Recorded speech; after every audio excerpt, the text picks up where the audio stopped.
So we're about 24 minutes away from the first playoff game of the 2021 NBA playoffs, which is the Milwaukee Bucks against the Miami Heat. But the first Western Conference playoff game that we have is coming up in about 2 or 3 hours. And since I made a video about the Eastern Conference playoffs first round, I might as well do one about the Western Conference as well. So the first matchup is the 1-8 matchup between the Jazz and the Grizzlies. I think this Grizzlies team has enough to at least win 1 or 2 games, especially when you look at how well John Morant played in that play-in game against the Golden State Warriors.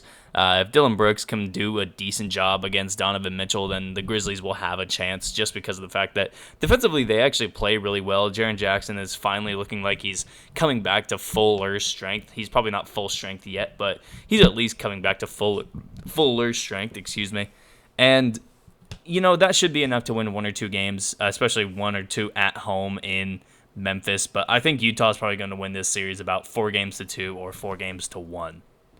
Next up, we have the 2-7 matchup, which is the Phoenix Suns against the Los Angeles Lakers. And, I hate to do it to Chris Paul and Devin Booker and DeAndre Ayton, and that team is just really good.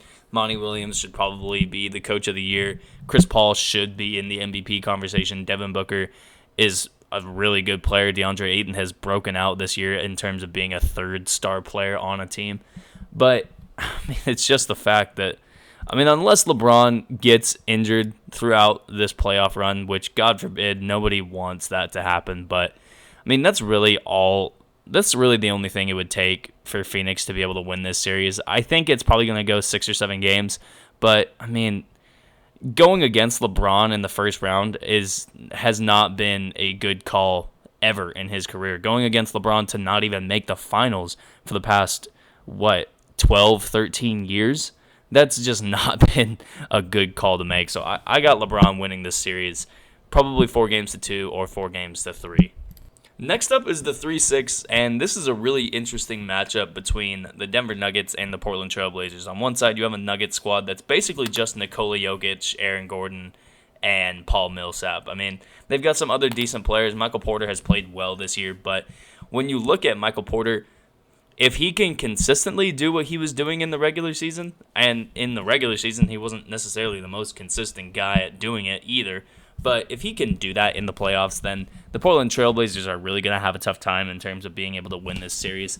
Nikola Jokic is probably going to average close to or above a triple-double during this playoff series just because of the fact that even though Kanter and Nurkic are there for the Blazers, I just don't know how defensively they're going to be able to stop Jokic. Portland's done a really decent job in terms of being able to surround Dame and CJ with a couple of defensive-minded wings like Robert Covington, like Norman Powell. Carmelo can do it in a decent, clip, especially if you look at the fact that he's probably going to be going against Paul Millsap.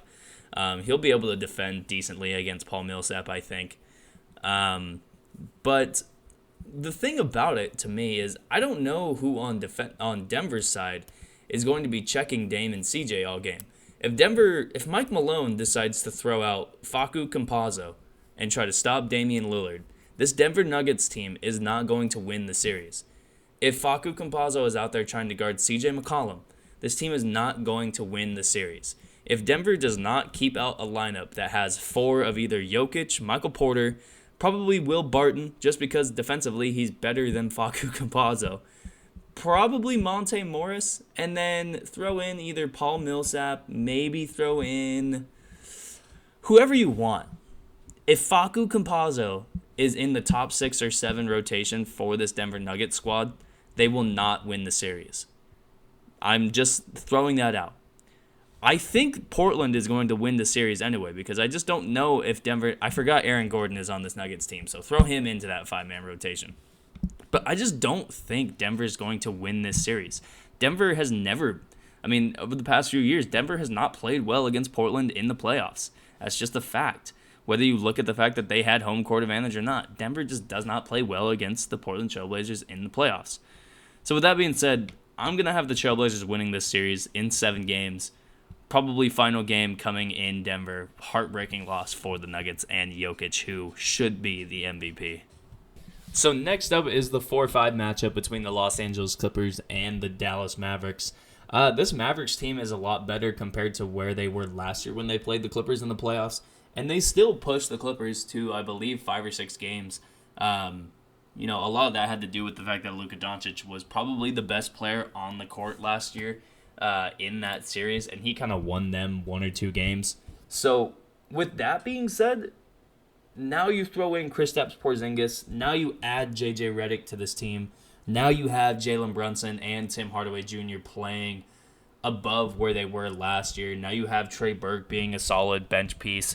Now you have DeLon Wright on the team. You have a lot of really good guys. Dorian Finney-Smith has been a good player for them as well. I think he's their 3rd scorer on the team.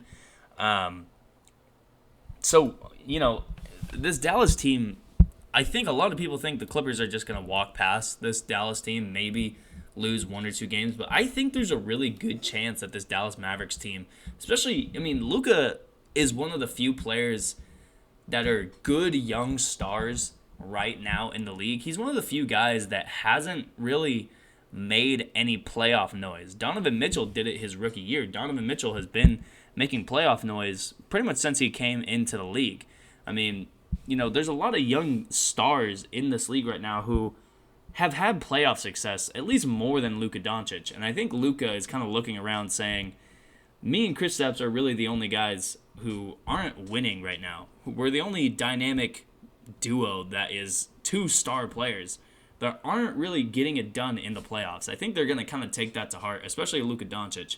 So I think this game is going to go 7. I'm still going to give it to the Clippers because I think just Kawhi Leonard and Paul George defensively against Luka Doncic, that would be a nightmare because you're either getting Kawhi Leonard who strength-wise could lock you down easily, or you're getting Paul George who, yeah, he's strong too, but I think he's a little bit more athletic than Kawhi Leonard is, and that's just another different beast that Luka Doncic would have to go through. So I think Luka and Kristaps get 2 or 3 games, maybe 1 or 2, steal home court advantage, and then lose the series in 7 games to this Clippers squad. So that would mean in the second round of these playoffs, we would have a conference semifinals of the Utah Jazz taking on the Los Angeles Clippers, and we would have the Portland Trail Blazers with home court advantage, actually, against the Los Angeles Lakers. Both of those teams would end up being the lower seed to win, but Portland is the 6 and the Lakers are the 7. So Portland would get home court advantage for that series. That would be an actually really interesting conference semifinals. Utah and LA, and then Portland and LA, possibly 2 LA teams going to the conference finals. So with all that being said, that's going to be the video for me. I hope you all enjoyed it. If you did, make sure you leave a like. If you didn't, make sure you leave a dislike. Make sure you subscribe to the channel. If you do, you'd be really cool. If you don't, nothing really happens. So might as well just do it.